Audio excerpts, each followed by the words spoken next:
Bienvenidos todos a una nueva transmisión de una nueva porción semanal. Acuérdense siempre de eso, porción semanal.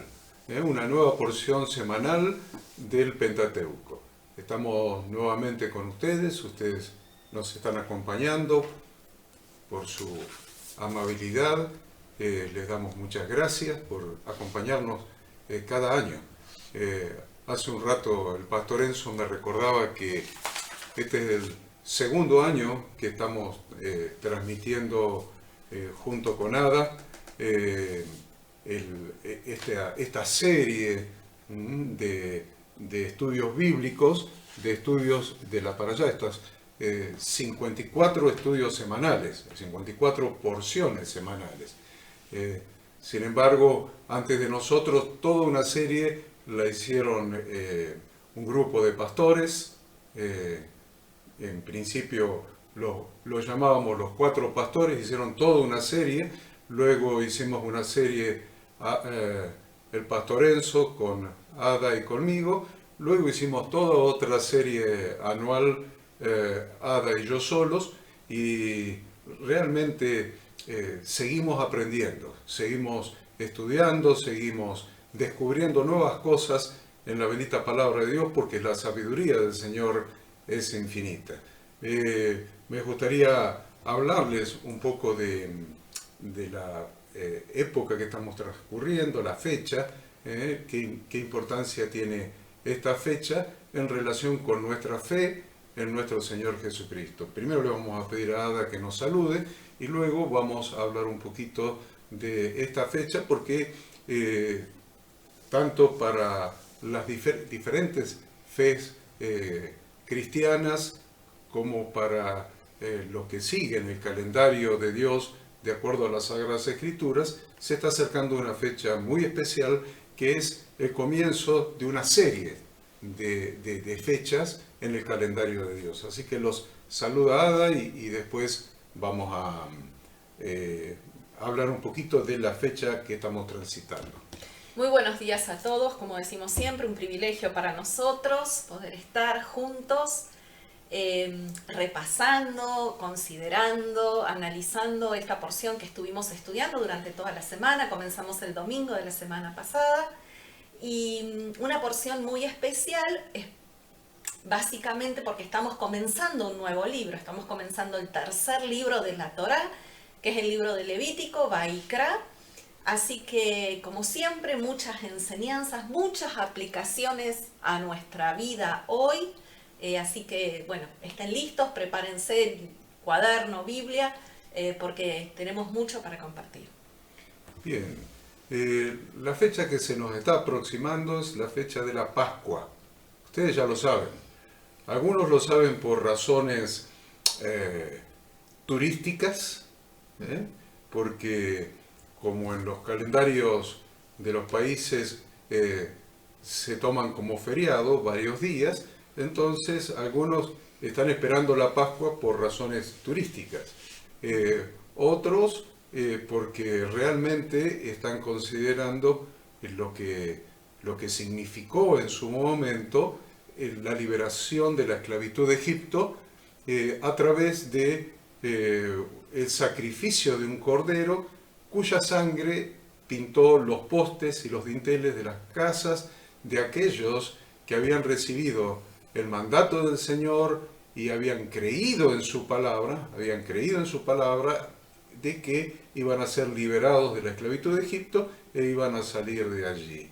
Otros hemos prestado mucha atención al calendario lunar, hemos prestado atención al crecimiento y a la maduración de la cebada, porque tiene que ver con la ofrenda que se hace el primer día después de Pascua, el primer día de la semana, el primer día de la semana siguiente a la semana de Pascua, primer día de la semana siguiente del día de Pascua. Se hace un sacrificio, se hace una ofrenda. Que justamente esta porción habla de eso, del día de primicias. Exacto, esta porción habla de cómo preparar, Ujú, de cómo preparar esa ofrenda ujú, del día de primicias, ujú, del día de primicias de cebada. Por ujú. lo tanto, para ofrecer cebada, la cebada tiene que estar madura. Entonces, teniendo en cuenta la salida de la luna, el calendario fijado por las Sagradas Escrituras, y la maduración de la cebada, entonces nosotros podemos determinar cuándo comienza el primer día del año bíblico establecido en el libro de Éxodo capítulo 12. Lo que te sumo, este año fue el lunes, a la caída del sol del día lunes 11 de marzo.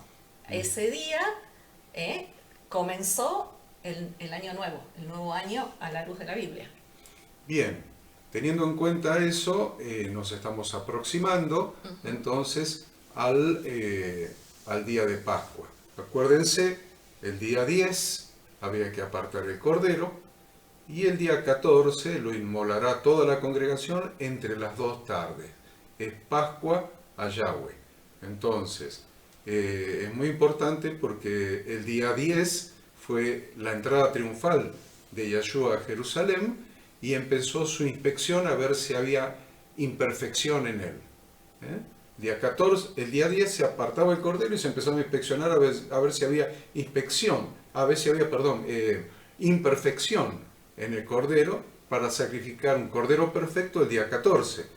Bueno, Yahshua entró el día 10, hizo su entrada triunfal a Jerusalén, y entre el 10 y el 14 los escribas, los fariseos, los doctores de la ley, el pueblo, los discípulos, todo el mundo estuvo inspeccionando ese Cordero de Dios para ver si hallaban imperfección en él. Entonces miran los evangelios con esa óptica, van a ver realmente a todas las pruebas a que fue sometido Jesucristo hasta el día, entre el día 10 y el día 14. Día 14 entre las 2 tardes, la primera tarde es a las 12 del mediodía, la segunda es más o menos a las 6 de la tarde, o sea, a las 3 de la tarde Jesucristo entregó su vida, fue crucificado a las 9 de la mañana y a las 3 de la tarde expiró, entregó su espíritu y el velo del templo se rasgó en dos de arriba hacia abajo. Entonces, eso es lo que estamos anticipando en estos días. Estamos preparando nuestro corazón, ¿por qué? Porque ese día 14, por la noche, es decir, cuando comienza el día 15 del primer mes, del mes de Aviv, cuando comienza el día 15, o sea, 14 de la noche, comienza el día 15, comienza los días de panes sin levadura.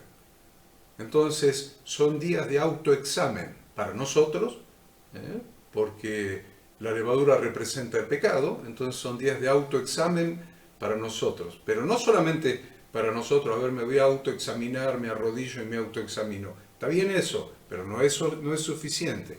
Es para buscar en la casa de cada uno de nosotros, restos de levadura. Usted dice, ¿qué levadura? Si no cocino pizza yo en casa, no hago masa. No, no, no. Levadura siempre tiene que ver con pecado. Entonces, empieza por tu biblioteca, mira si hay libros que contengan levadura, que contengan pecado.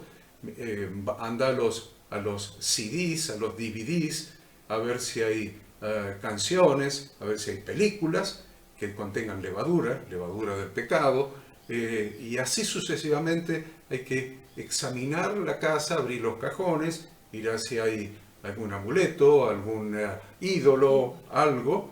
Entonces, son 7 días para sacar la levadura de nuestra casa, examinarse en la vida de uno, si hay levadura del pecado, si hay rencores, resentimientos, si hay faltas de perdón, todo lo que tenga que ver con el pecado, si hay algún grado de idolatría por alguna cosa, por alguna persona, por alguna situación, algo que ocupe el lugar de Dios, y sacar la levadura de nuestras vidas y examinar en la iglesia, en el cuerpo de Cristo, en la familia de Dios, si hay levadura en la iglesia.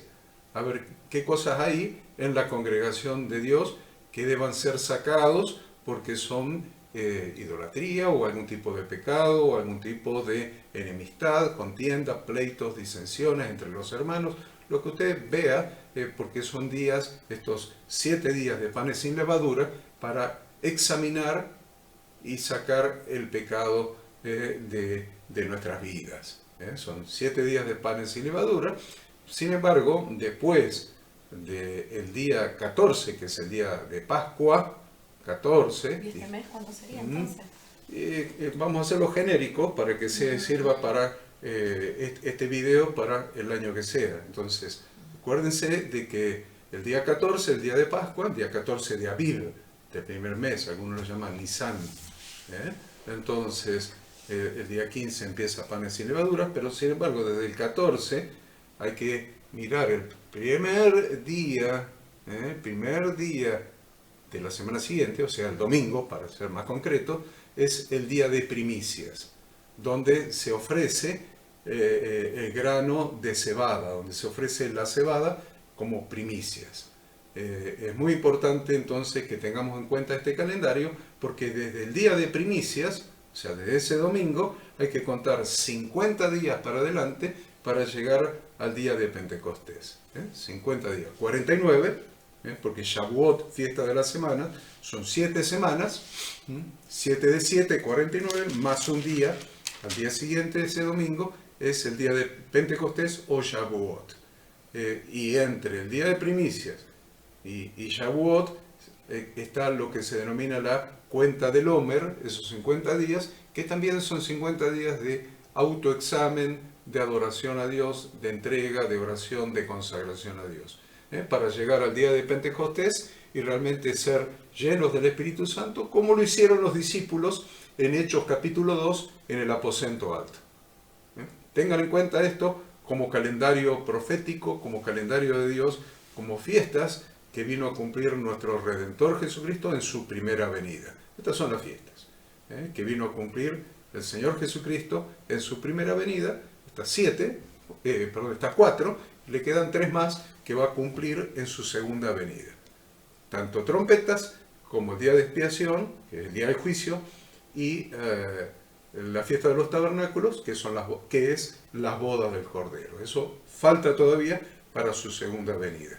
Entonces vamos a enfocarnos en la parashá de hoy. Entonces vamos a dejar a Ada que nos diga el nombre de la parashá, el nombre de la porción, el significado, las lecturas y que nos haga toda la introducción.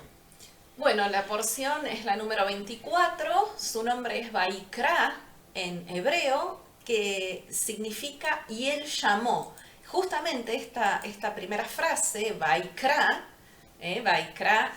Yahweh Vaikra a Moisés, Vaikra también es lo que le va a dar nombre, no solamente a esta porción, número 24, y él llamó, sino que le da nombre a todo el libro de Levítico, este libro que estamos comenzando a estudiar, o mejor dicho, que toda la semana comenzamos, ¿no?, a estudiar.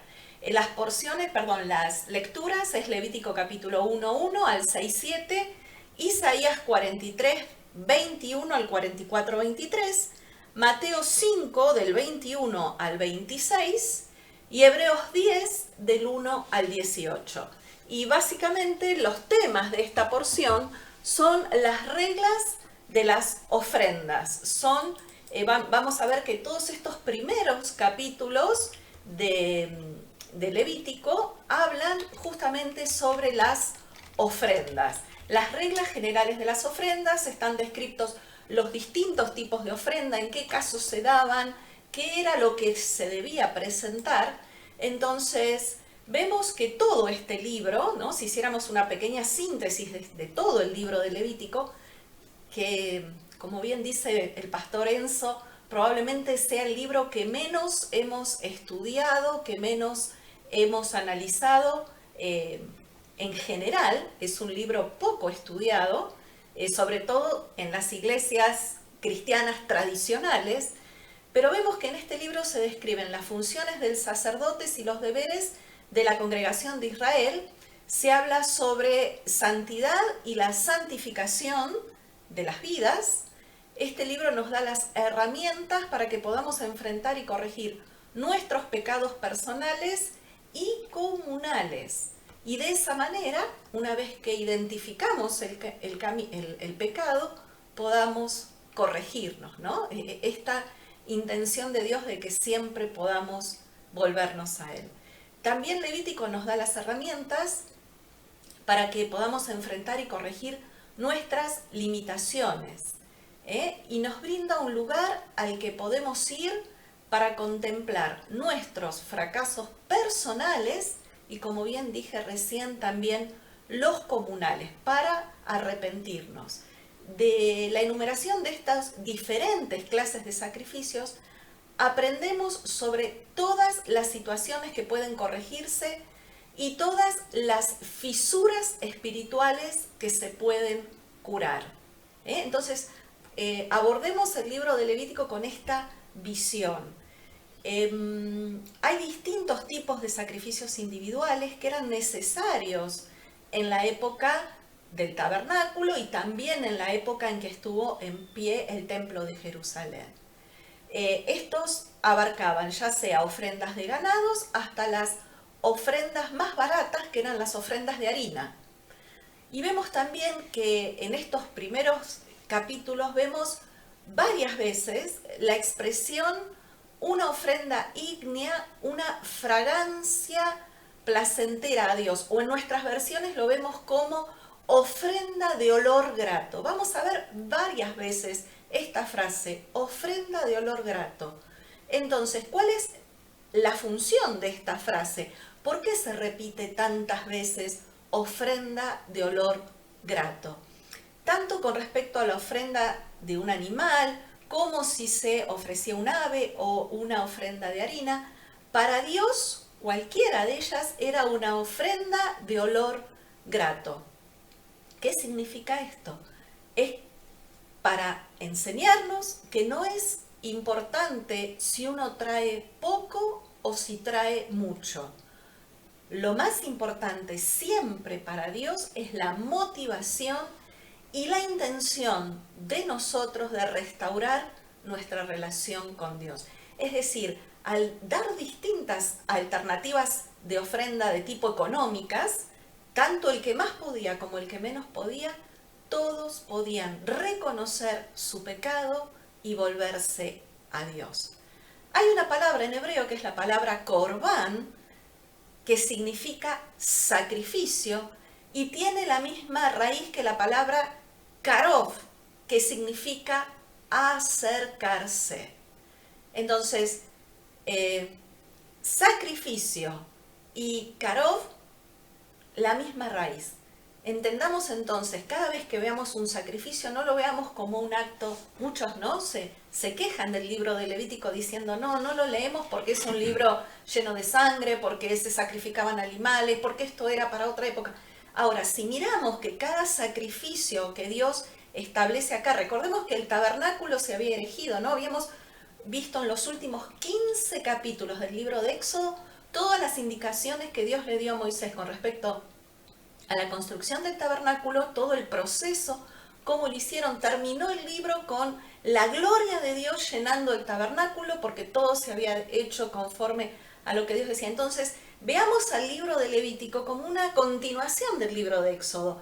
Ahora que el tabernáculo estaba construido, ahora que la presencia de Dios había venido a residir en medio de su pueblo, veamos el libro de Levítico como esas instrucciones que Dios nos va a dar para que cada vez que el hombre encontrara un pecado o encontrara la necesidad de consagrarse a Dios, de estar en paz con Dios, pudiera venir a este tabernáculo y presentar estas distintas ofrendas. Para poder construir una relación cercana con Dios tenemos que entregarnos y dedicarnos obviamente a Él, porque de acuerdo al criterio de Dios, la belleza y el valor de los actos radica en las intenciones. Vuelvo a repetir, por eso la posibilidad de distintas ofrendas, porque para Dios lo importante es la motivación, es la intención que tenemos al venir a acercarnos a Él. Vemos entonces diferentes tipos de sacrificios. Hay tres, el capítulo 1, 2 y 3 de Levítico, los primeros 3 capítulos hablan de las ofrendas opcionales. Y el capítulo 4 y 5 habla de las dos últimas ofrendas que son obligatorias. En ese caso son la ofrenda por el pecado y la ofrenda por la culpa. Entonces, ¿Por qué los dos últimos son obligatorios? La del pecado y de la culpa. Porque como está relacionado con el pecado, todo pecado requiere una expiación, ¿no? Entonces, Dios nunca pasa por alto el pecado. El pecado no puede quedar, digamos, sin tener ninguna consecuencia. Por eso es que estas dos ofrendas eran obligatorias. Ahora, también nos podemos preguntar, dijimos que hay dos tipos de pecado, ¿no? El pecado sin intención y el pecado que es por culpa, es decir, conscientemente pequé. Uno, no soy consciente, tiene más que ver con una omisión, con algo que pasé por alto, sin intención. Y el segundo, el de la culpa, tiene que ver con que conscientemente yo pequé contra Dios. Pero entonces nos podemos preguntar, ¿por qué un pecado involuntario requiere expiación? La verdad es que hay un sistema para todos, incluso vemos que está detallado acá, para el caso de que el sacerdote ungido peque, también para el caso de que un líder peque, para que ellos expíen estos pecados no intencionales. ¿Qué es lo que Dios anhela? Que no tengamos miedo de admitir nuestros errores. Una vez que nos damos cuenta, una vez que lo podemos reconocer, es importante que analicemos cuál es la raíz que nos llevó a hacer ese pecado. Evidentemente, si uno peca por descuido, está relacionado con que uno no estuvo lo suficientemente atento a eso que estaba haciendo. Por lo tanto, el hecho de no estar no estar atentos, no ser conscientes de las cosas que hacemos, eso mismo ya es un error que necesita expiación. La ofrenda de pecado sirve como una ofrenda de darnos el contexto de seguridad para reconocer los errores y nos brinda ese espacio para hacer el análisis reflexivo. Esto de Dios es maravilloso, porque Dios no solamente quiere que nos acerquemos a Él, ¿no?, sino darnos siempre ese espacio para la reflexión. Él entiende y sabe nuestras limitaciones como seres humanos que somos. Entonces, qué importante es siempre tener la oportunidad de volvernos a Él, siempre poder reflexionar sobre lo que hicimos, pero todavía ir un poco más profundo. Todo eso lo podemos hacer en estos tiempos que Horacio hablaba de la preparación para las fiestas. Buscar siempre la raíz. ¿Por qué hicimos lo que hicimos? ¿Por qué reaccioné de tal manera? ¿Por qué contesté de tal manera? ¿Por qué me rebelé de tal manera? Es muy, muy importante poder ir a la raíz, siempre a la raíz, porque si no atacamos la raíz, es probable que continuemos pecando en las mismas áreas. Necesitamos crear espacios donde podamos admitir de forma sana nuestros errores y analizarlos para poder crecer personalmente, también para poder crecer como comunidad, porque vamos a seguir viendo que había pecados individuales o bien comunitarios, y por supuesto que esta tarea de análisis y de introspección la podemos hacer mucho más fácilmente si tenemos un mentor o una guía espiritual que nos acompañe en este proceso. También a veces hay un error o un concepto erróneo con respecto a sacrificar algo. Porque cuando hablamos de sacrificio, cuando decimos hay que sacrificar lo relacionamos con perder algo. Sin embargo, en este caso, en las instrucciones dadas por Yahweh Dios para los sacrificios, la idea no es perder algo.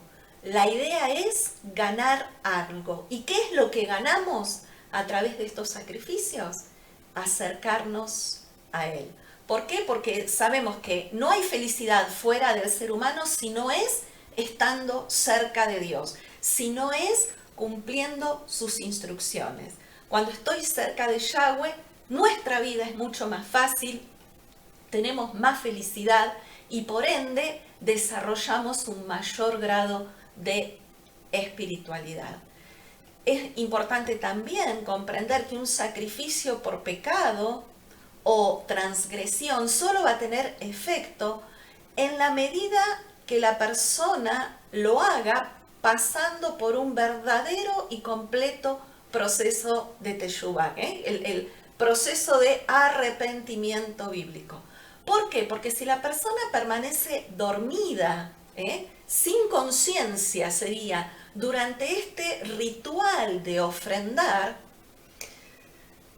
no va a causar ninguna reacción en él. Es decir, si yo hago el sacrificio por el solo hecho de cumplir un ritual, sin conciencia, sin analizar qué es lo que estoy haciendo y por qué lo estoy haciendo, eso no va a provocar ningún cambio en la vida.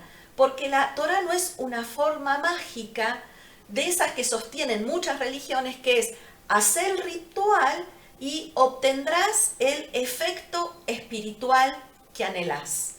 No hay tal cosa, no hago un ritual y automáticamente por hacer el ritual viene mi corrección espiritual, viene mi aprendizaje, viene mi acercamiento a Dios. La Torá siempre sitúa a la persona en un contexto en el cual podrá reflexionar, podrá reaccionar, podrá despertar y ver el valor de la vida si es que así decide hacerlo.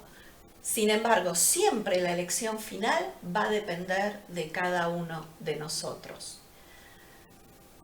Otro aspecto interesante cuando abordamos el libro de Levítico es que muchas personas consideran este acto de las ofrendas como un acto barbárico. ¿Por qué decíamos? Porque hay derramamiento de sangre, porque hay sacrificios de animales. Sin embargo, pensemos también que hoy en día se matan animales para comer la carne, se matan animales para usar su cuero o los distintos elementos de ese animal. Entonces, ¿por qué podemos creer que es válido matar a un animal con el fin de usar su cuero, usar su carne, y no es válido sacrificar un animal para llevar a la persona a ser consciente de su pecado y de darle el verdadero sentido a la vida? Obviamente no hay ninguna duda entre matar el animal simplemente para servirme de él y matar ese animal para consagrarme a Dios, para acercarme a Dios, para pedir perdón a Dios. Creo que el plato de la balanza se va a inclinar para un lado, ¿no? Bueno, y por último dijimos que habíamos visto en el libro de Éxodo la construcción del tabernáculo, habíamos visto cómo ese tabernáculo se transformó en la residencia de la Shekinah, de la gloria, de la presencia de Dios, y comienza este libro con Yahweh Dios llamando a Moisés desde el tabernáculo. Dijimos que el pueblo debía mantenerse en santidad para que la presencia de Dios permaneciera entre ellos. Bien, ese espacio de santidad, ese espacio de la gloria de Dios, ese espacio de la manifestación de Dios, de la manifestación de su gloria, de la manifestación de su palabra, de la manifestación de su presencia, que había significado en un primer momento el monte Sinaí. El monte Sinaí fue todo eso. Ahora ellos tenían que marchar e ir hacia otro lugar y residir en otro lugar. Por lo tanto, la gloria del monte Sinaí, la presencia de Dios en el monte Sinaí, la manifestación, la palabra de Dios en el monte Sinaí, la revelación, la visión del monte Sinaí, de alguna manera tenía que acompañarlos durante toda la travesía y tenía que acompañarlos después en su vida sedentaria cuando llegaran a la tierra prometida. Eso es el tabernáculo y eso es el templo. El templo es la gloria de Dios del monte Sinaí, la nube de gloria que cubría el monte, la palabra de Dios que era como truenos que sonaban. Todo eso se trasladó al tabernáculo y los acompañó durante toda la travesía del desierto y después se instaló en el templo construido por Salomón en Jerusalén. El propósito de Dios siempre fue que ese pueblo escogido sea un reino de sacerdotes y gente santa. Todos los pueblos de la tierra, todos, incluyendo ellos, todos. No había no hay quien haga lo bueno, no hay quien busque a Dios. Eso lo dice Dios mirando desde el cielo. No había quien hiciera lo bueno, no había quien buscara a Dios. Dios eligió un pueblo para redimiendo ese pueblo, manifestando su reino en ese pueblo, pudiera extender su reino a toda la tierra, a toda la tierra, a todos los pueblos, a todas las naciones de la tierra. Siempre la intención es salvar al ser humano completo, a la simiente de Adán y Eva. Entonces, Dios eligió este pueblo, un reino de sacerdotes y gente santa. Éxodo 19 del 4 al 6. Sin embargo, el pueblo invalidó ese pacto sinaítico, ese pacto de bodas, haciendo idolatría, adulterio, fornicación, con el becerro de oro. Mientras, en el mismo instante donde Dios estaba dando su palabra, escribiendo su pacto, su palabra con su propio dedo en tablas de piedra, el pueblo estaba adorando al becerro de oro. Entonces, Dios los desechó como un reino de sacerdotes. Presta atención a esto, porque Dios los desechó como un reino de sacerdotes y los reemplazó por la tribu de Leví, y dentro de la tribu de Leví por la descendencia de Aarón y luego de Sadoc más adelante. Lo concreto es que Dios desechó a ese reino de sacerdotes porque el reino de sacerdotes violó su pacto. Y eso fue así hasta Hechos de los Apóstoles capítulo 2.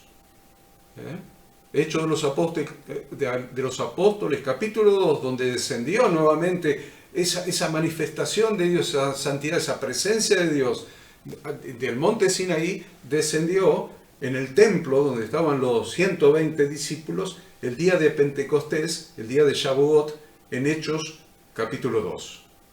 Miren, ahí volvieron esas manifestaciones, ahí nuevamente bajó la presencia y nuevamente Dios estableció la posibilidad de que seamos un reino de sacerdote y gente santa. Entonces, ¿qué es lo que sucedió? ¿Qué es lo que sucedió en Hechos capítulo 2? Se manifestó la redención comprada con la sangre de Jesucristo, y se recuperó nuevamente el templo y el servicio sacerdotal. No es complicado de entenderlo. El templo, el tabernáculo, con la presencia de Dios, rechazada vez tras vez por los israelitas, vuelve a aparecer en Hechos capítulo 2. ¿Por qué? Aparece mediante la redención comprada con la sangre de Jesucristo. Hubo redención, hubo un sacrificio expiatorio, hubo un sacrificio. ¿Ven cómo aparece nuevamente el sacrificio? Hubo un sacrificio, el sacrificio de Jesucristo como Cordero de Dios que quita los pecados del mundo. Y entonces, con ese sacrificio, se recupera el templo y se recupera el servicio sacerdotal en nosotros los que somos de Cristo. En nosotros los que hemos creído y hemos recibido el don de la redención a través de Jesucristo, el regalo de la salvación. Entonces, ¿dónde sacamos que ahora nosotros somos el templo? Porque el templo de Jerusalén fue destruido 2 veces por lo menos. Una vez fue destruido por Nabucodonosor, rey de Babilonia, y otra vez fue destruido por el general romano Tito en el año 70 de la era común, y hoy no hay templo en Jerusalén. En el monte del templo no hay templo. Entonces, miren qué interesante lo que dice 2 Corintios 6:16. Dice, ¿y qué acuerdo hay entre el templo de Dios y los ídolos? Porque vosotros, dice, vosotros sois el templo del Dios viviente, como Dios dijo, habitaré y andaré entre ellos, y seré su Dios, y ellos serán mi pueblo. Se lo dijo en Éxodo, claro. Lo mismo que prometió Dios en aquel tabernáculo, en aquel pacto, en ese monte Sinaí, lo que Dios prometió ahí y el pueblo lo invalidó, Dios lo promete nuevamente y nos dice que nosotros somos el templo del Dios viviente. Aquí, en este nuevo templo, aparece nuestro ejercicio como un reino de sacerdotes y gente santa. En este nuevo templo, formado por piedras vivas, formado por personas, formado por seres humanos, formado por creyentes en Jesucristo. Es aquí donde aparece nuestro ejercicio como un reino de sacerdotes y gente santa. Efesios 2 del 19 al 22. Dice, así que ya no sois extranjeros ni advenedizos, hemos leído muchas veces eso, sino conciudadanos de los santos y miembros de la familia de Dios. Pero miren el 20, edificado sobre el fundamento de los apóstoles, y está hablando edificado, está hablando de edificio, está hablando de templo, edificados sobre el fundamento de los apóstoles y profetas, siendo la principal piedra del ángulo Jesucristo mismo. La principal piedra de ese templo, en quien todo el edificio, bien coordinado, va creciendo para ser un templo santo en el Señor, en quien vosotros también sois juntamente edificados para morada de Dios en el Espíritu. Ese lugar santísimo donde moraba Dios en el Espíritu, hoy esa morada es el templo formado por piedras vivas, formado por la congregación, formado por los creyentes en Jesucristo, pero lo que notamos en esta para allá, en esta porción, los creyentes en el Jesucristo que hizo el sacrificio perfecto una vez y para siempre. Estamos hablando de sacrificio. Bueno, un día esos sacrificios imperfectos que había que repetirlos diariamente, a la mañana y a la tarde, y había que repetirlos cada vez que un israelita pecaba, o tenía pecado o culpa. Hoy ese sacrificio fue hecho una vez y para siempre. Véanlo en el Brija de allá, en la lectura de Hebreos, una vez y para siempre. Una vez y para siempre por Jesucristo. La otra cosa que tiene que tener en cuenta a lo largo de toda esta para allá, porque todo esto es introductorio recién, es que nosotros hemos sido redimidos por un sacrificio, el sacrificio de Cristo hecho una vez y para siempre, pero hemos sido redimidos para hacer sacrificios. Interesante. Fuimos redimidos por un sacrificio para hacer sacrificios. A ver, 1 Pedro 2, 4 y 5. Acercándoos a Él piedra viva, a Jesucristo, desechada ciertamente por los hombres, mas para Dios escogida y preciosa. Vosotros también, como piedras vivas, sed edificados como casa espiritual y sacerdocio santo. Hoy somos casa y sacerdocio. ¿Para qué? Y acá lo que les decía recién, para ofrecer sacrificios espirituales aceptables a Dios por medio de Jesucristo. Entonces, hay una serie de sacrificios que usted puede ver en la Biblia que nosotros, como redimidos por Jesucristo, como creyentes en Jesucristo, debemos ofrecer. Hebreos 13, del 15 y 16. Así que ofrezcamos siempre a Dios por medio de Él sacrificio de alabanza. Él tiene un sacrificio.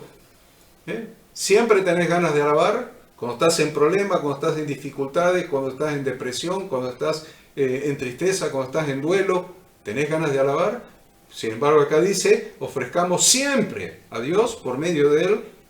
Si tuvieras ganas siempre no sería sacrificio. Claro. Dice sacrificio de alabanza. Es decir, frutos de labios que confiesan su nombre y de hacer bien y de la ayuda mutua, no os olvidéis porque de tales sacrificios se agrada Dios. Así que tenemos alabanza, hacer el bien y ayuda mutua. Y ayuda mutua. No es muy poco, es muy importante. Y el fruto de labios que confiesan su nombre. Estás en un grupo con un grupo de amigos o estás en algún lugar. ¿Te sale predicar el Evangelio? ¿Te sale dar testimonio de Jesucristo? También es un sacrificio. Hay que hacerlo. hay que hacerlo. Fruto de labios que confiesan su nombre. Acá está, marcado como un sacrificio. Romanos 12, 1 y 2 dice, así que hermanos, os ruego por las misericordias de Dios que presentéis vuestros cuerpos en sacrificio vivo, santo, agradable a Dios, que es vuestro culto racional. Ahí tienen un sacrificio. Otro sacrificio, no os conforméis a este siglo, o sea, no toméis la forma de esta sociedad, de este sistema. No os conforméis a este siglo, sino transformaos por medio de la renovación de vuestro entendimiento, para que comprobéis cuál sea la buena voluntad de Dios, agradable y perfecta. Entonces, no tomar la forma del sistema y transformarnos mediante la renovación de nuestro entendimiento está considerado también un sacrificio presentado como sacerdotes de Dios. Y está hablando del tabernáculo. El versículo 2 está hablando del tabernáculo.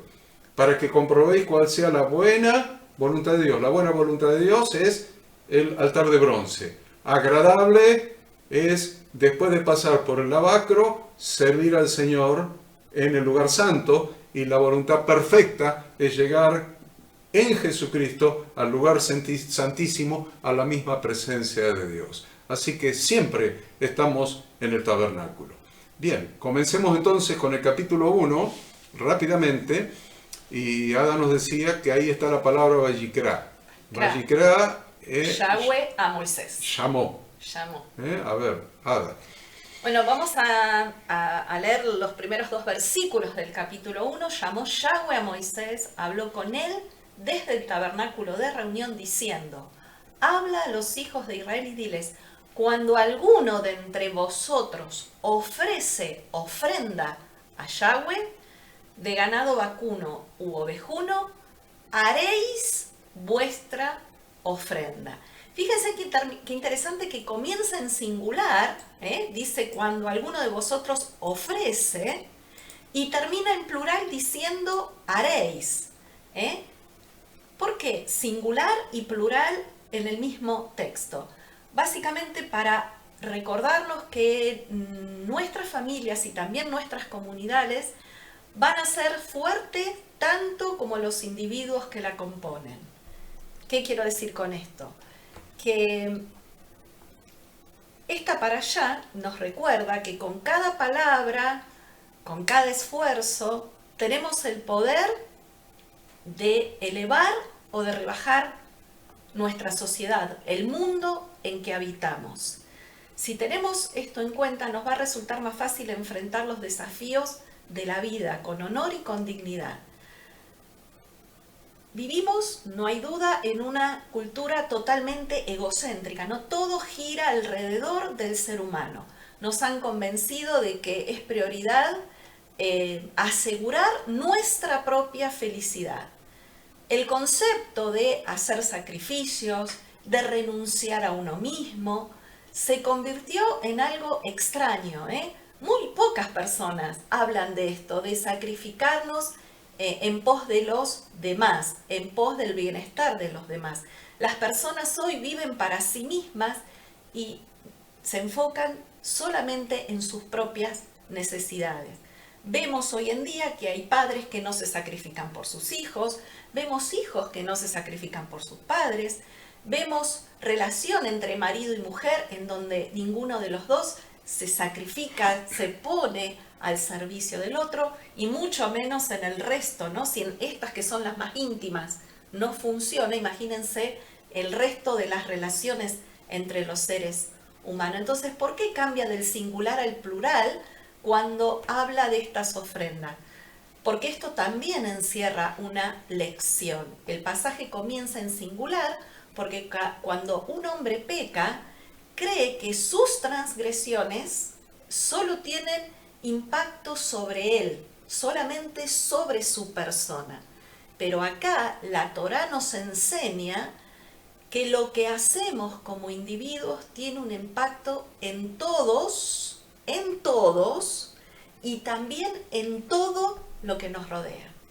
Personas y cosas. Comienza en singular y termina en plural para recordarnos que nuestras familias y nuestras comunidades son tan fuertes como los individuos que la componen. Si individualmente somos fuertes, en conjunto vamos a ser fuertes. Si en lo individual buscamos la santidad, en comunidad va a haber santidad. Entonces, Dios quiere quitarnos ese concepto errado, el del egocentrismo. No importa lo que yo haga, total, al único que afecto es a mí. No, Dios tiene, lo decimos vez tras vez, siempre en mente el concepto de comunidad y que lo que hago como individuo afecta a mi entorno, a las personas y aún a las cosas que tenemos alrededor nuestro. Dijimos entonces que siempre debemos ver a estas ofrendas o estos sacrificios como una manera de acercarnos a Dios, un Dios que es misericordioso, que siempre nos provee un camino de regreso a Él. ¿Por qué? Porque el ser humano es especialista en alejarse de Dios, pero no sabemos cómo volvernos a Él. Es muy fácil alejarnos, es muy fácil pecar, es muy fácil transgredir, pero la verdad no sabemos cómo regresar. Dios siempre anhela nuestro regreso y siempre provee un medio para recuperar la relación, la comunión con Él. El hombre puede acercarse a Dios, pero no de cualquier manera. Solamente podemos volver a través del camino indicado por Él. El camino hacia Dios es a través del derramamiento de sangre de una víctima inocente. Y obviamente todo el sistema de sacrificios que vamos a ver en Levítico es un tipo de Cristo, porque Él fue el sacrificio perfecto, quien derramó su sangre sobre la cruz una vez y para siempre. Y eso lo vemos claramente en Hebreos 9, del 24 al 26, y también Hebreos 10, del 11 al 14, justamente que forma parte de lo que estuvimos estudiando esta semana. Hebreos 10, 11 al 14 dice: ciertamente todo sacerdote está día tras día ministrando y ofreciendo muchas veces los mismos sacrificios, que nunca pueden quitar los pecados. Pero Cristo, Yeshua, habiendo ofrecido una vez para siempre un solo sacrificio por los pecados, se ha sentado a la diestra de Dios. De ahí en adelante esperando hasta que todos sus enemigos se han puesto por estrado de sus pies. Porque con una sola ofrenda hizo perfectos para siempre a los santificados. Decíamos que esos sacrificios en el Antiguo Testamento no perdonaban los pecados, no removían los pecados, solamente cubrían el pecado. El único sacrificio que tuvo y que tiene y que tendrá poder para perdonar los pecados, para eliminar esos pecados, fue y es el sacrificio perfecto de Cristo en la cruz. Hay un solo camino de regreso a Dios y es un camino rociado con sangre. Bueno, con respecto a los tipos de ofrenda, ¿no? Vemos que hay 3 tipos de ofrendas que se podían presentar: de ganado bovino, ganado ovino caprino o de aves, según la posibilidad. Ahí está descrito claramente que el animal debía ser sin defecto. Esto lo encontramos claramente en todo el capítulo 1, ¿no? De aquí que estamos analizando de Levítico. Animal debía ser perfecto, sin defecto, en perfecto estado de salud. Esa ofrenda era voluntaria, porque recordemos que es una ofrenda de consagración, por lo tanto el hombre es el que voluntariamente decide consagrarse a Dios. Nadie puede ser forzado a traer una ofrenda de ningún tipo, mucho menos una ofrenda de consagración. El único motivo era el amor hacia Dios. El oferente apoyaba ambas manos sobre el animal y confesaba el pecado, la falencia o qué fue lo que lo motivaba a traer la ofrenda. En este caso no había pecado porque decimos es una ofrenda de consagración, es una ofrenda de olor grato a Dios. Dice, como decíamos, que todos estos sacrificios eran de aroma agradable, es decir, que lo que le importa a Dios no es si se ofrece poco o mucho, siempre y cuando el corazón del oferente esté dirigido hacia Dios. Es voluntario y con plena conciencia hacia Dios. Podemos clasificar, como para hacer una síntesis, ¿no?, de estos 5 capítulos primeros de Levítico, creo que podríamos clasificar estos cinco ofrendas o 5 sacrificios aquí descritos en 2 grandes grupos. Lo que se llama la ofrenda de olor suave o de olor agradable o que suben como olor grato a Dios, que son 3. Está el sacrificio de holocausto o de consagración. Después tenemos la ofrenda de cereal o vegetal, que esa está descrita en el capítulo 2 de Levítico, la ofrenda de cereal o vegetal. Y en tercer lugar, como ofrenda de olor grato, la ofrenda de paz. Entonces vamos a tratar de hacer como una pequeña síntesis de estos 3 tipos de ofrenda primero. Las ofrendas de olor grato, las ofrendas llamadas también de olor suave. El sacrificio de holocausto, bueno, ya dijimos que el animal se ofrecía voluntariamente, sin defecto alguno como tipo de Cristo, y esta ofrenda, este holocausto, presenta a Cristo ofreciéndose a sí mismo sin mancha a Dios. No nos olvidemos, repito, mirar siempre cada uno de estos sacrificios como tipo del sacrificio perfecto que iba a hacer Yahshua, o que hizo Yahshua, tal como lo vimos recién y leímos en Hebreos capítulo 10. Entonces, esta ofrenda de holocausto es Cristo ofreciéndose a sí mismo sin mancha a Dios. Hebreos 9:14. Esta ofrenda era totalmente quemada. Por lo tanto, presenta la figura de plena consagración de Yahshua a Dios. Jesús se entregó completamente, plenamente en obediencia al Padre. En esta ofrenda el concepto de expiación estaba presente. El pecado, dijimos, quedaba cubierto para que Dios ya no lo viera. No era quitado, no era removido, era cubierto para que Dios no lo viera. Pero lo más importante de esta ofrenda es el concepto de consagración o dedicación. La totalidad del sacrificio, expresado en quemar totalmente al animal, se quemaba totalmente ahí en el altar de sacrificio, en el altar de bronce, mostraba la completa consagración de la persona que lo ofrecía, que había quedado identificado con esa ofrenda. Es la dedicación plena del creyente a Dios, símbolo, figura de nuestra consagración. Por eso es que este sacrificio, que está descrito en el capítulo 1, es el que se hacía todos los días, cada mañana y cada tarde. Y el fuego del altar de bronce nunca debía apagarse. Se lo llamó a este sacrificio holocausto continuo. ¿Por qué? Porque dijimos que la entrega a Dios de su pueblo debe ser total, y para que sea total debe ser continua. Entonces ese es el primero de los tipos de ofrenda de olor grato. Luego tenemos, dijimos, la ofrenda de cereal o de vegetal, que está establecida aquí, descrita en el capítulo 2 del libro de Levíticos. Esta ofrenda era diferente a todas las demás con respecto a los materiales que se usaban. ¿Qué se usaba para esta ofrenda? Flor de harina, aceite e incienso.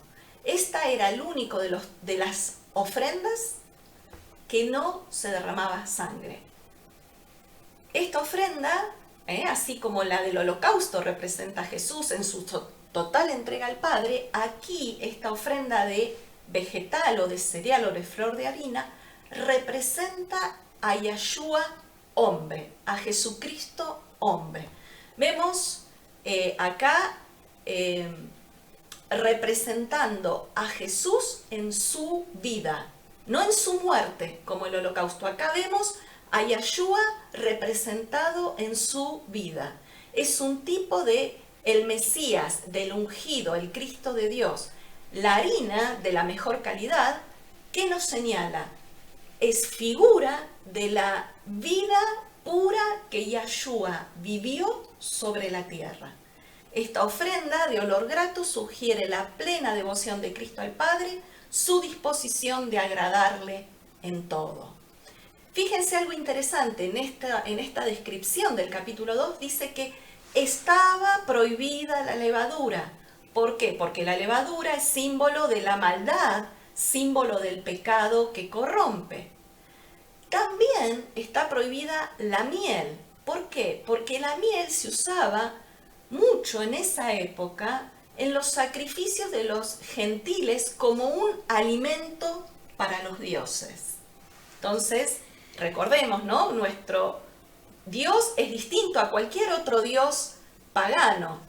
No podía usarse miel como se usaba en esa época. No levadura, no miel. Y sí dice que se requería usar sal. También lo vamos a ver, está acá establecido en Levítico 2:13.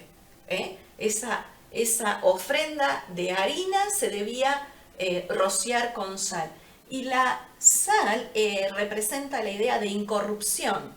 Es figura de un Cristo que es santo, incorruptiblemente santo.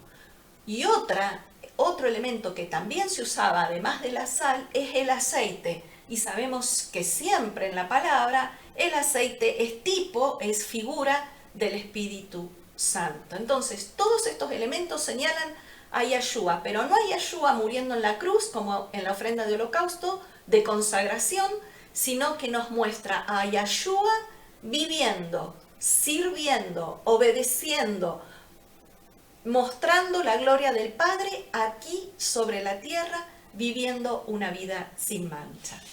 Y el último de los tipos de ofrenda de olor grato es la ofrenda de paz, es que está descrita en el capítulo 3 de Levítico, la ofrenda de paz. ¿Por qué se llama ofrenda de paz? Porque en esta ofrenda Dios y su pueblo participaban juntos en señal de amistad. Es similar al holocausto. ¿Por qué? Porque en el holocausto se quemaba todo el animal, mientras que en esta ofrenda, en la ofrenda de paz, solamente se quemaban algunas partes del animal. Básicamente la ofrenda de paz no era para estar en paz con Dios, sino que era como una gratitud a Dios, como ya estoy en paz con Dios, como mi relación con Dios está en paz, estoy en armonía, en gratitud a esta estrecha relación que estoy teniendo con Dios, es que se presentaba esta ofrenda de paz. Esta era la única ofrenda en la que el oferente recibía una porción de la ofrenda. ¿Qué quiere decir? Que en esta ofrenda de paz, el oferente comía parte de la ofrenda en el atrio del tabernáculo delante de Yahweh. Es decir, que participaba la persona, participaba también el sacerdote y obviamente Dios. La persona venía porque ya estaba en paz con Dios. Yahshua es nuestra paz. Y la paz con Dios se fundamenta, tiene su origen en una sola cosa: la sangre de Yahshua, de Jesucristo, que ha sido efectuada para reconciliarnos con Dios. Bueno, ahora Ada nos va a contar lo que son las ofrendas de olor no grato. De olor no grato o de olor no suave, o llamadas también sacrificios expiatorios. Sacrificios expiatorios. Ofrendas no de olor grato, no de olor suave, llamados sacrificios expiatorios. Entonces, las ofrendas que son obligatorias para la expiación de los pecados. Y creo que son dos. Claro. La expiación por el pecado. Levítico 4. Vamos a ver lo que está. Estas dos están en Levítico 4 y en Levítico 5. La primera de ellas, que lleva por nombre ofrendas por el pecado, es interesante porque, bueno, dijimos que el fuego esta ofrenda de expiación era obligatoria, las dos que tengan que ver con el pecado, ya sea involuntario o con la culpa, por eso, ya sea un pecado involuntario o ya sea por un pecado que genere en nosotros culpa por haber transgredido voluntariamente, sabemos que el problema del pecado tiene que estar resuelto antes de que el hombre pueda prestar cualquier servicio a Dios. Entonces, bueno, dijimos que el altar de bronce siempre, el fuego siempre debía estar encendido, la puerta del tabernáculo siempre estaba abierto para que el hombre siempre pudiera tener acceso a él. El sistema era similar, poner las manos sobre el animal, pero la parte principal de estos sacrificios se sacaba fuera del campamento a un lugar limpio y quemada allí. Se sacaba fuera del campamento y se quemaba allí. Y esto se hacía así, no porque hubiera algún defecto en esa ofrenda, sino para distinguirla de la ofrenda del holocausto, que dijimos que era la ofrenda de consagración, la cual sí se quemaba en el altar de bronce. Esto es además profecía de que ese sacrificio del Calvario sería bendición fuera de Israel. Alcanzando a los gentiles sería de alcance universal. Y es obviamente similar, ¿no?, al sacrificio de Yahshua, quien fue entregado, crucificado fuera del campamento, ¿no?, a las afueras de la ciudad. No había nada agradable para Dios en el pecado, por eso estas ofrendas no había algo que ascendiera al Señor como olor grato. Ninguna de estas dos ofrendas, la del capítulo 4 y la del capítulo 5, las que tienen que ver con el pecado, ninguna dice que fuera de olor grato, porque no hay nada grato en el pecado para Dios. Y dentro de la expiación por la culpa, detallada en capítulo 5 de Levítico, es la segunda de olor no grato. Bien, la segunda de olor no grato. La primera de olor no grato es la expiación por el pecado. Las dos son por expiación. La primera es expiación por el pecado y la segunda es la expiación por la culpa. Levítico capítulo 5. Bien, y acá vemos dos distinciones. Por un lado, podía darse una ofrenda que tenía que ver cuando se violaban las cosas santas de Yahweh, y otra tenía que ver con la violación del derecho de algún hombre. Tenemos los dos casos. Las cosas santas, cuando hablamos de cosas santas, estaba referido a los diezmos que el pueblo de Israel ofrendaba, a las ofrendas y cosas dadas en juramento. En cambio, lo que tiene que ver con mi prójimo, con otra persona, es cuando se violaba un derecho de otra persona. Cuando la falta se relacionaba con algo que se le daba a otra persona en custodia y esa persona lo perdía, o cuando se realizaba con algún negocio mal hecho, cuando se relacionaba con el robo o con la opresión a los pobres, y en todos estos casos esta ofrenda hacía expiación por la culpa, y claramente nos describe aquí el capítulo 5 que se entregaba un carnero, que se sacrificaba un carnero, o sea, era algo costoso. Acá se sacrificaba un carnero. ¿Por qué? Porque obviamente el pecado, vuelvo a repetir, no podía dejarse impune. La culpa en este caso. Y entonces, ¿cómo se hacía esta restitución? Porque además de entregar la ofrenda, se debía hacer restitución. ¿Cómo se hacía la restitución? Dice, el israelita pagaría lo que hubiera defraudado, fuera contra Dios o contra un hombre, pero añadiendo a eso la quinta parte. ¿Dónde lo encontramos? Lo leímos. Levítico capítulo 5, versículo 16, y luego lo va a volver a repetir en Levítico capítulo 6, versículo 5, que también forma parte de la parashá de esta semana. Entonces, vemos que la sabiduría infinita de Dios ha provisto este sacrificio para que nuestras almas puedan apreciar la amplitud y la suficiencia plena del sacrificio de Cristo. La culpa ha sido transferida, nuestra culpa, la culpa por todos nuestros pecados cometidos, fue transferida al sustituto que murió en la cruz.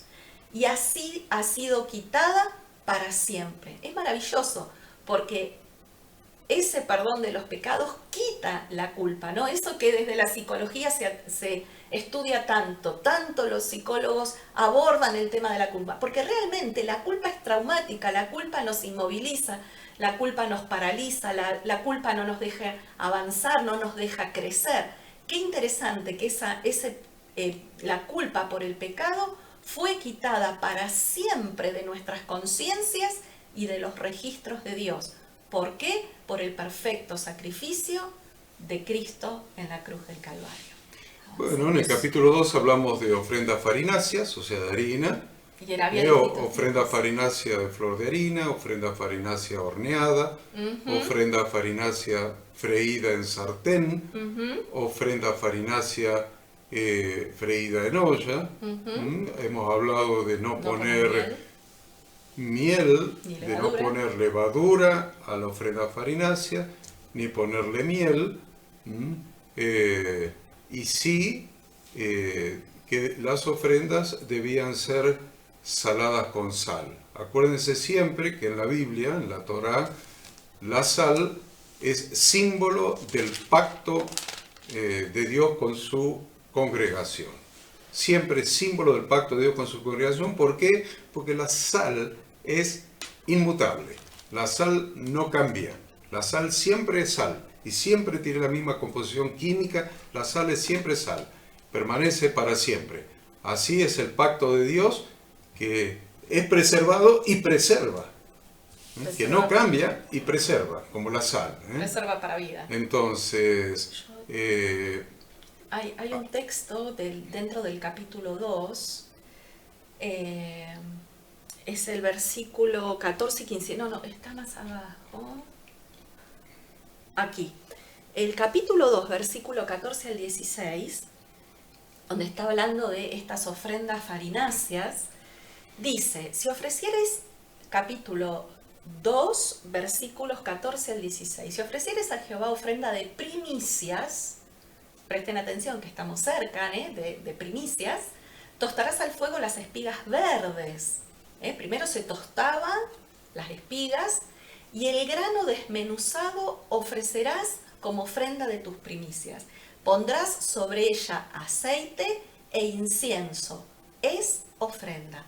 El sacerdote hará arder el memorial de él, parte del grano desmenuzado y del aceite con todo el incienso, es ofrenda encendida para Yahweh. Entonces, vemos que acá está haciendo referencia a esa ofrenda del primer día de la semana luego de Pesaj, es decir, va a ser el domingo siguiente a Pesaj, y se traía la primera ofrenda de la nueva cosecha de cereales, en este caso hoy hablaba Horacio de la cebada, y el Omer era una ofrenda colectiva, y antes de que se trajese no estaba permitido comer de la nueva cosecha. Esta ofrenda no contenía levadura y era consumido por el fuego del altar. Los granos de cebada eran ligeramente tostados para secarlos y así poder molerlos, porque se hacía esta especie de harina. Bueno, el capítulo 3 hablamos de las ofrendas de paz, hablamos de las ofrendas por el pecado. Hemos hablado de las ofrendas de paz en el Sí. 3. Solamente quiero hacerles notar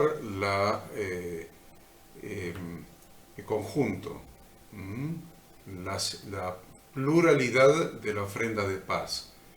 Esta ofrenda, la ofrenda de paz, se comía en forma de fiesta, un banquete. Ya dijimos que era la única ofrenda en la que también participaba la persona que la traía. Es la única de todas en la que la persona que traía esa ofrenda podía comer parte de esa ofrenda. Este banquete, esta fiesta, vamos a llamarle, era así porque al momento de consumir la carne de la ofrenda de paz, el dueño, el oferente, solía invitar a su familia, solía invitar a sus amigos y conocidos para participar, y reunidos con todos, alababa a Dios y les hablaba de su generosidad. Interesante como reunión de la familia de Dios esto, ¿no? En este caso, el dueño alababa a Dios mientras apoyaba su mano sobre el animal. Interesante. Capítulo 4 está la ofrenda por el pecado. Claro. Y hace una referencia especial al sumo sacerdote, porque el sumo sacerdote, lo vemos bien clarito en el libro de Hebreos, también pecaba. El sumo sacerdote también era un ser humano, también era un pecador. Entonces, el sumo sacerdote debía ofrecer un becerro, un toro. Entonces, la ley no se aplica solamente para los miembros de la congregación. Tal cual. La ley también se aplica para el liderazgo. Exacto. La Torá es para el liderazgo también, no es solamente para los miembros. Así que y nos muestra otra cosa esto, Sí, que el sacrificio por el pecado del sacerdote debía ser mayor que la de los miembros de la congregación. Exacto. ¿Por qué? Por su gran responsabilidad sacerdotal frente al pueblo. Con este capítulo 4 se describe el tipo de ofrenda que se presentaba según fuera la persona. Porque habla de si el pecado era cometido por un sacerdote ungido. Luego habla si pecara toda la congregación. ¿Qué se hace? Después habla si el pecado era de una sola persona de manera individual. Entonces vemos como distintos tipos de clasificación de estas ofrendas, ¿no? Según quien hiciera o cometiera el pecado, era la gravedad del mismo y era el tipo de sacrificio que se debía presentar.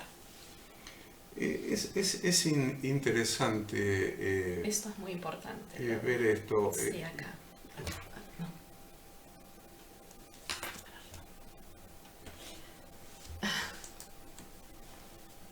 Es muy interesante analizar un poquito el tema, porque se nos va el tiempo, estamos salteando bastante, pero hay una realidad y es que hoy en día se critica o no se comprende el sistema de sacrificios del Antiguo Testamento, ¿no?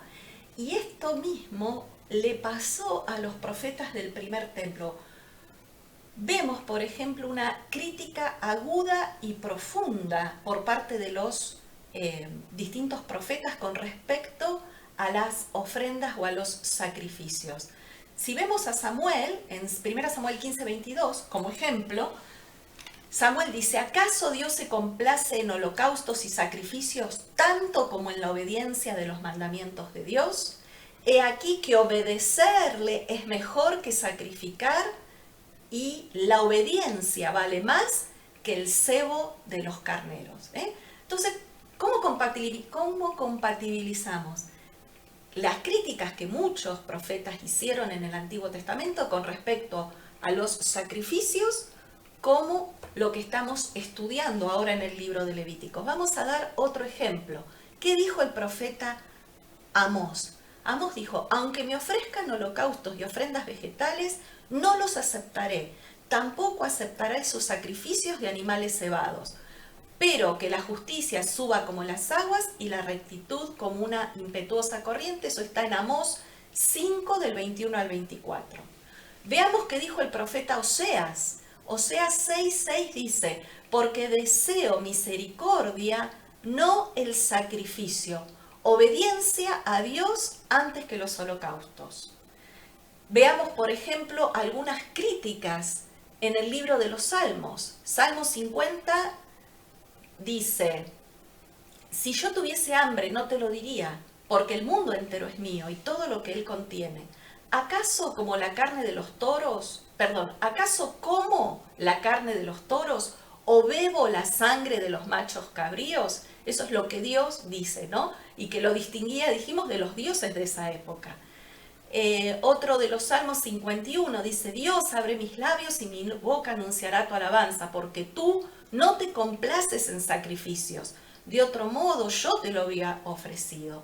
Con los holocaustos no te alegras. Los sacrificios de Dios son el espíritu quebrantado, el corazón quebrantado y contrito. Y luego tenemos cosas similares en Jeremías, en Isaías, un montón de veces los profetas. Entonces decimos, ¿cómo puede ser que los profetas estuvieran criticando la institución de los sacrificios? Lo que ellos criticaban era algo que acontecía en esa época y que también hoy sigue aconteciendo.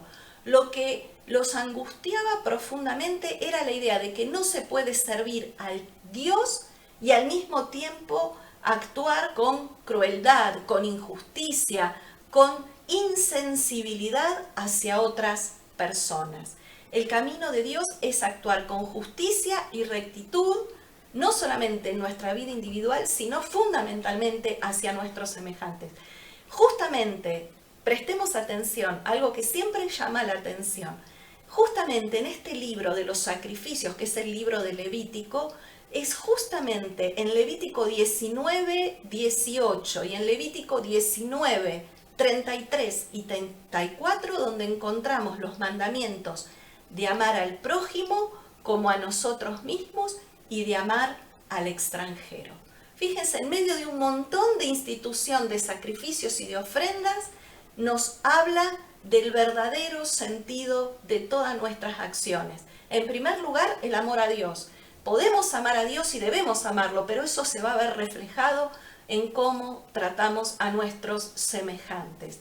Tanto Oseas, Amós, Isaías, Miqueas, Jeremías fueron testigos de una época en donde la gente era muy puntillosa a la hora de llevar las ofrendas. Sin embargo, vivían su vida personal con sobornos, con corrupción, con perversión de la justicia, con abuso de poder, con explotación de los indefensos por parte de los más poderosos. Entonces los profetas, ¿por qué hablaban de los sacrificios? Y se amargaban de alguna manera, porque justamente ellos veían esta contradicción. Dios no puede ser sobornado ni apaciguado, tampoco le podemos llevar nada que no le pertenezca. Los males corregidos con sacrificios no excusan otros malos actos. Si yo presento un sacrificio, como dijimos, por algo que reconozco que hice mal, eso no me avala a mí a seguir pecando. La intención, dijimos, y el estado de conciencia, el estado mental y del corazón son esenciales en el sistema de sacrificio. No puedo hacerlo como un acto mecánico. Muchos piensan o pensaban, si yo llevo un sacrificio a Dios, Él va a dejar pasar por alto mis otras faltas. ¿Acaso creemos que podemos sobornar al juez de toda la tierra? Porque si lo hacemos, entonces estamos convirtiendo un acto sagrado en un acto pagano. Convierte el culto religioso de un camino hacia lo recto y lo bueno en una forma de calmar nuestra conciencia cada vez que practicamos lo malo y lo incorrecto. Eso pasaba con el pueblo de Israel. Vez tras vez, venían a Dios, ofrecían sacrificios, pero su corazón estaba lejos de Dios. Por eso los profetas se rebelaban contra esos sacrificios, que no tenían sentido, porque a Dios no lo podemos engañar. No sirve que lo hagamos mecánicamente. Por eso leíamos hoy en Romanos 12, presentemos nuestro cuerpo en sacrificio vivo, plenamente conscientes. Él es nuestro culto racional. Somos racionales, somos conscientes de lo que estamos haciendo, conscientes de lo que hacemos, pero más importante aún es ser conscientes del pecado que hemos cometido. Servir a Dios es servir a la humanidad. Servir a Dios es servir a mi prójimo. Por eso Miqueas dijo, te han dicho, hombre, lo que es bueno y lo que Dios exige de ti. ¿Qué exige Dios? Hacer justicia, amar la bondad y caminar humildemente con Dios. Eso está en Miqueas 6, del 6 al 8. Amar a Dios es amar a nuestro semejante. Honrar a Dios es honrar a otros seres humanos. No podemos pedirle a Dios que nos escuche si no estamos capaces ni somos dispuestos a escuchar a otros. Tampoco podemos pedirle a Dios que nos perdone si no estamos dispuestos a perdonar a otro. Conocer a Dios es tratar de imitarlo, lo que implica ser bondadosos, practicar justicia y vivir en rectitud sobre esta tierra. Entonces es muy profundo el tema de los sacrificios y es muy clara la palabra sobre cuál debe ser nuestra actitud de corazón, nuestra actitud mental al reconocer nuestros pecados y volvernos a Dios. El 15. El versículo 15 se 4. cumple en Mateo 26, del 57 al 59, con Jesucristo. Exacto. El versículo 21 se cumple en la crucifixión de Jesucristo. Después tiene capítulo 5 las ofrendas, más ofrenda, capítulo 6 ofrenda de culpabilidad por robo, etc. Lo que quiero que noten un poco, a ver, lo que quiero que note es el tema de los sacrificios. Ada decía al principio que el tema de los sacrificios ha sido muy cuestionado, por muchos motivos, lo hemos escuchado a lo largo de los años. Ella decía por la crueldad con los animales. Y la verdad es que ella decía muy clarito que en la carnicería, en los hipermercados o supermercados, tenemos infinidad de animales descuartizados en piezas y lo compramos con mucha alegría e invitamos a los amigos después a comernos esos pedazos de animales, esos trozos de animales. Así que yo no sé de qué crueldad estamos hablando cuando hablamos de los sacrificios para Dios. Les aviso, una cosa es pegarle un martillazo en la cabeza a una vaca y colgarla, empezarla a descuerear cuando todavía está viva, y otra cosa es el sistema que Dios había establecido para los rabinos, para los levitas y rabinos, levitas y sacerdotes, de desangrar al animal, para que no sufra y que tengan el simbolismo, y después cuya carne asada era comida por los sacerdotes. Hemos visto recién en el caso de sacerdote y levita, pero hemos visto recién el caso de las ofrendas de paz por el oferente con sus familiares y amigos. Así que con eso estoy desarticulando, desvirtuando el tema de la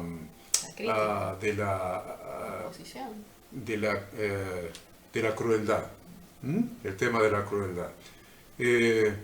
Pero nosotros debemos entender esto, que todo era un símbolo, todo era un símbolo, todo era Jesús, todo era Jesús. La primera hoja de la Biblia es Jesús. La última hoja de la Biblia, sí ven Señor Jesús. La primera hoja de la Biblia es Jesucristo, es Yahshua el Mesías. La última hoja de la Biblia es Yahshua el Mesías. La primera hoja de la Biblia es el Hijo de Dios, la última hoja de la Biblia es el Hijo de Dios. Entonces, todo esto es una simbología, todo es una tipología de Jesucristo y del sacrificio perfecto. Dios nos estaba mostrando un sacrificio transitorio, como lo era el tabernáculo, para llegar a que podamos entender hoy el sacrificio perfecto. Si no entendemos hoy el sacrificio perfecto, nuestra mente está nublada todavía sigue nublada. No entendemos nada de la Torá, nada del Pentateuco, nada de los sacrificios, si todavía no entendemos el sacrificio de Cristo. Porque toda la Torá nos revelan a Jesucristo.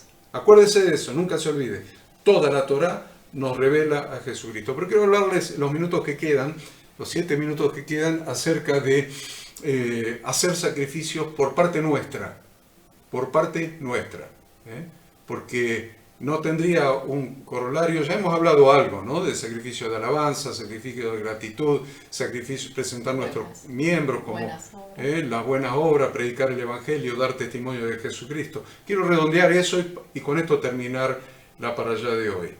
Porque luego de la destrucción del templo de Jerusalén, en el año 70, el judaísmo ha adoptado la tradición de considerar el Shabbat, o sea, el día de reposo, como el tabernáculo que continúa vigente, considerando que el Shabbat es un tabernáculo de tiempo en el que desde la cena familiar del día de reposo todo es adoración a Yahweh Dios. Ese es el sacrificio.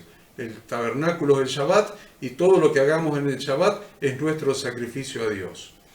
Asimismo, el cristianismo ha considerado a la iglesia como el templo formado por piedras vivas para morada de Dios en el Espíritu, añadiendo, teníamos recién la cena familiar del día de reposo en el Shabbat, y la iglesia añadió la reunión congregacional a la actividad de adoración a Dios, incluyendo la mutua edificación de los miembros como sacrificio vivo. Ambas posiciones son interesantes, ambas posiciones son correctas, ambas posiciones las deberíamos estudiar y hacer, poner en práctica, porque las dos son correctas. Pero vamos a agregar algo más. Debemos agregar que las Escrituras también consideran al cuerpo humano de los miembros de la congregación de Yahweh como un tabernáculo.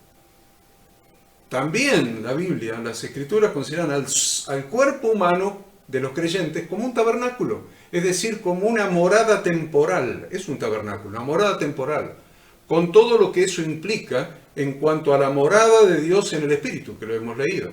La morada de Dios en el Espíritu. ¿Dónde habita el Espíritu Santo? En el ser humano. Lo dice el apóstol Pablo, ¿no sabéis que vuestros cuerpos son templo del Espíritu Santo? Entonces, en cuanto a la morada de Dios en el Espíritu, el cuerpo humano, las actividades de adoración a Dios mediante la presentación de los miembros del cuerpo físico para el servicio, es el cuerpo del ser humano. Entonces tenemos las tres cosas validadas en las Escrituras, totalmente y perfectamente validadas. La posición de que el Shabbat es un templo de tiempo, que lo comenzamos con la cena familiar del día de reposo, que la congregación de Yahweh, la congregación de Dios, la congregación de Jesucristo es un templo formado por piedras vivas para morada de Dios en el Espíritu, y nuestros propios cuerpos son un templo, también son un tabernáculo para morada de Dios en el Espíritu y para hacer sacrificios. Nuestro cuerpo está para hacer sacrificios. Ya lo hemos mencionado todo eso. Entonces, como conclusión de esta para allá, podemos decir que Jesucristo es la piedra fundamental del tabernáculo. Y cada uno de nosotros somos las piedras vivas de ese templo, en el que debemos ofrecer sacrificios espirituales aceptables a Dios por medio de Jesucristo. Ya lo hemos leído en 1 Pedro, capítulo 2, versículos 4 y 5. Y Romanos 12, capítulo 1. Hemos leído que la ofrenda que Dios quiere somos nosotros mismos puestos a su servicio. Entonces, fue el sacrificio de Jesucristo, el derramamiento de su vida representada por su sangre.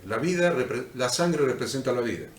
El derramamiento de su vida representada por su sangre, lo que hizo posible que Dios nos diera el regalo de su gracia. Por lo tanto, no podemos dejar de hablar de la gracia. La gracia de Dios se recibe a través de Jesucristo. Y si no la recibiésemos, perderíamos la oportunidad de tener vida eterna. 1 Juan 5, 11 y 12. Siempre estamos hablando de esos versículos. Entonces, hemos recibido la gracia, pero la gracia no la hemos recibido para vivir como querramos. Hemos recibido la gracia, hemos recibido la salvación por pura gracia, por medio de la fe, pero para andar en buenas obras. Miren lo que les voy a decir ahora. Preste atención a esto. Hemos recibido la salvación por gracia, por medio de la fe, no por obras, para que nadie se gloríe, pero hemos recibido la salvación para sacrificios, para buenas obras. Efesios 2:10. Porque somos hechura suya, creados en Cristo Jesús para buenas obras, las cuales Dios preparó de antemano para que anduviésemos en ella. Entonces, el sacrificio siempre nos requiere abandonar el confort físico, siempre nos requiere abandonar el confort emocional para servir a algo que tenga un gran significado, un gran propósito. Es como el que estudia, trabaja todo el día, a la noche se va a estudiar a un posgrado, a la universidad, a un terciario, a terminar la secundaria. ¿Qué es lo que está haciendo? Está cumpliendo esto, que el sacrificio nos requiere abandonar el confort físico y emocional para servir a algo que tenga un gran significado y propósito, un significado superior, un propósito superior. No tendremos una familia y una sociedad fuerte si solo les das a las personas lo que ellos quieren. El entusiasmo raramente va a permitir que logremos objetivos a largo plazo. Era el joven rico, fue con entusiasmo. Pero las emociones pasan, fluctúan, los seres humanos solamente quieren cosas que alimenten sus emociones. Al joven rico no le gustó lo que le dijo Jesús. Por eso lo que nos lleva a la presencia de Dios es la obediencia. Es la obediencia. No para hacer lo que Él nos pide que tenemos que hacer. Entusiasmo sin conocimiento no sirve para nada. Entusiasmo sin conocimiento no sirve para nada. Nada en la vida es gratis. Y lo que queremos en la vida tiene que comprarse con la moneda del tiempo y del sacrificio. Totalmente. Prácticamente hoy no se habla de cambio. ¿Por qué no se habla de cambio? Se habla de aceptación. Aceptate como sos. Aceptate lo que sentís. Aceptate lo que, qué sé yo qué cosa. Aceptate lo malo que sos. También todo. Acepta todo. No se habla de cambio. ¿Saben por qué? Porque para que algo cambie, primero tú debes cambiar. Y todo cambio requiere sacrificio. Entonces, sacrificio siempre es autonegación. Autonegación, aunque sea temporal, del placer para obtener un bien mayor. Tenemos naturalmente una falta de voluntad para hacer sacrificios. Pensamos que todo debe ser fácil, que todo debe ser gratis. En general vemos el valor de algo como lo que cuesta. El valor del sacrificio es la ventaja y los beneficios que estos sacrificios tendrán en la vida. Ese es el valor del sacrificio. Queremos soluciones sin sacrificios. No queremos pasar por el proceso. Porque el verdadero sacrificio requiere de incomodidad temporal. Dios siempre nos prueba en áreas de nuestra vida que amamos más o en las que menos queremos que logre.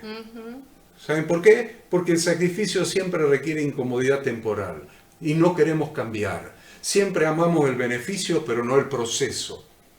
El amor de Dios siempre viene con desafíos y oportunidades para mejorar a otros, decía Ada, para mejorar a otros.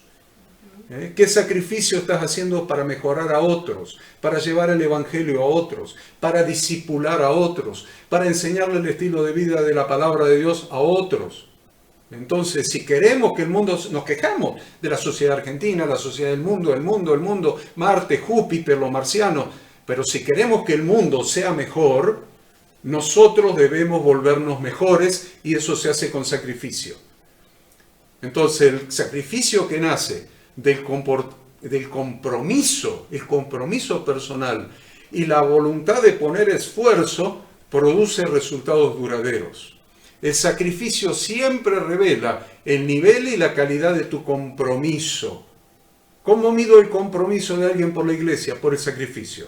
¿Cómo mido el compromiso de alguien con Dios? Por el sacrificio. ¿Cómo mido el compromiso de alguien con el Evangelio? Por el sacrificio que está dispuesto a hacer. El sacrificio le da permiso a Dios para involucrarse en nuestra vida. Dios siempre va más allá de nuestras expectativas. Dios siempre te premiará.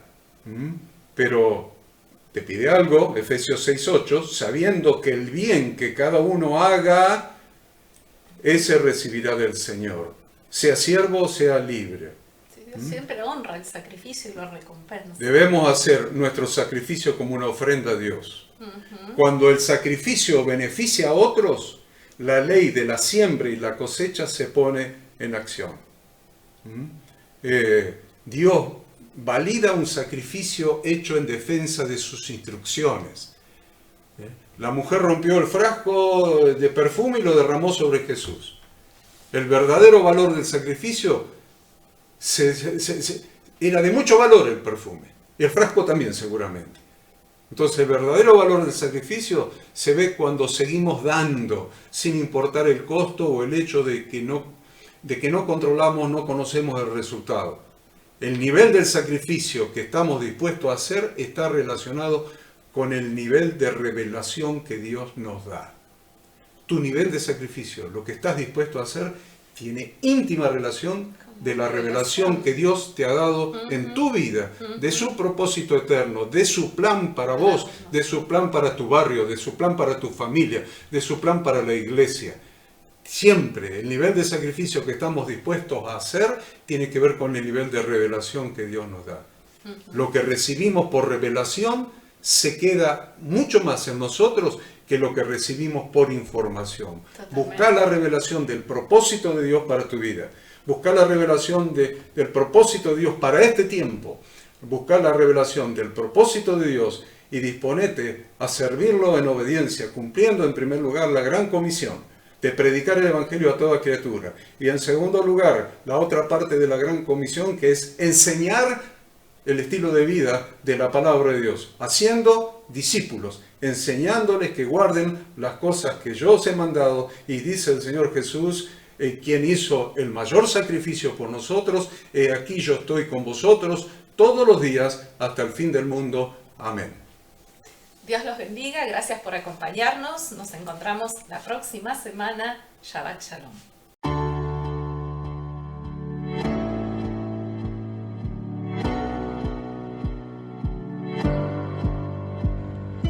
Queremos que tú también conozcas esta herramienta que durante los últimos 18 años ha sido útil para las iglesias de todo el mundo de habla hispana, capacitando cientos de siervos de Dios. Las formas de aprender están cambiando y Ministerio Bíblico Internacional, a través de su facultad bíblica, brinda programas de formación ministerial bíblica, teológica y práctica para la multiplicación y edificación de la iglesia 100% online. Respondiendo a las necesidades de hoy, para aquellos que no cuentan con la posibilidad de asistir a clases presenciales, donde quiera que estés, en todo lugar, recibirás el material de estudio y verás las clases en vivo y on demand, accediendo a través de tu celular, PC, tablet o Smart TV. Recibe tu capacitación en las siguientes carreras: diplomado en teología para maestros de grupos de evangelismo y discipulado, licenciatura en teología pastoral, diplomado en teología y práctica ministerial para pastores, líderes y servidores. Súmate a los pastores que han organizado un grupo de estudio tutorial a distancia en la congregación con estudiantes locales y de las otras iglesias de la zona.